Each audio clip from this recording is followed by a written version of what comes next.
Sister Jackie Schack. I'm celebrating 70 years of religious life. I was born in Camp Springs, and we had a school, St. Joseph's School, and they taught there, the Sisters of Divine Providence. That's when I first met them. And I found them very approachable, I found them happy, and I found them enjoyable. They were very patient and very kind to the students that had a hard time struggling. And I happened to be one of them. But I also felt God was calling me to religious life from a very early age in my life. And so I followed that call. 50 years of my religious life was spent between Providence, Rhode Island, the infant home, and New York, John Dark residence. My time at the infant home, my first several years, I had the older children, 2 to 6 years old. Now that was a challenge, and that was hard, and I was really worn out after the day was over with that. Later on, I went to the infants, and that was very rewarding. I mean, that was good.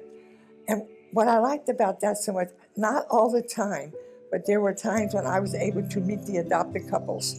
And that was really nice. And I was able to tell them a little bit about the child. And I really liked that very much. And then at John Dark, I was in charge of the housekeeping department. It was nice getting to meet all these girls. I liked it when at night when I would go up and make my rounds, they would be home from either work or school, and I was able to talk to them, and I got to know them on a much different level. And that was very nice, and I really enjoyed that. When I had time, I helped in a soup kitchen at St. Francis Xavier. You really didn't have to go to a soup kitchen to help out. Just go out on the street and you saw the homeless. And there were times when I would make sure I had change in my pocket that I could give them, or I would make a sandwich and wrap it up, apple or orange, and when I would go out, I would just hand it to them.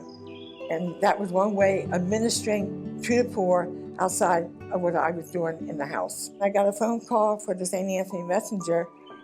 I thought, oh wow, maybe I'll try this. And so I did, and I did good. It really boosted my self-image.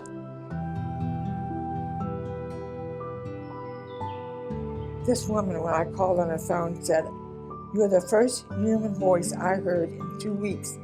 It really did something to me. And I thought, I need to do something about this.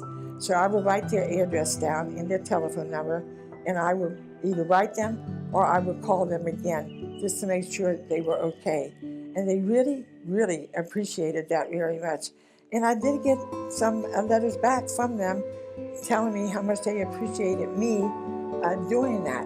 And then when I retired here at Holy Family, I'm receptionist at the front desk, and I do the sacred linen and odds and ends that needs to be done. If they ask me for my help, I give it to them. I made wonderful friendships with the people in the different places where I've been, and I still keep up with some of them. And I call them, they call me, and we write birthday, Christmas, and stuff like that. I keep up with them yet, and I like that. Abandonment to Divine Providence. I had a trust when I went from one job to another that God was going to take care of me. God was always there to take care of me. There was always somebody that was there to help me out. Trust in Divine Providence. That's my virtue that I really rely heavily on.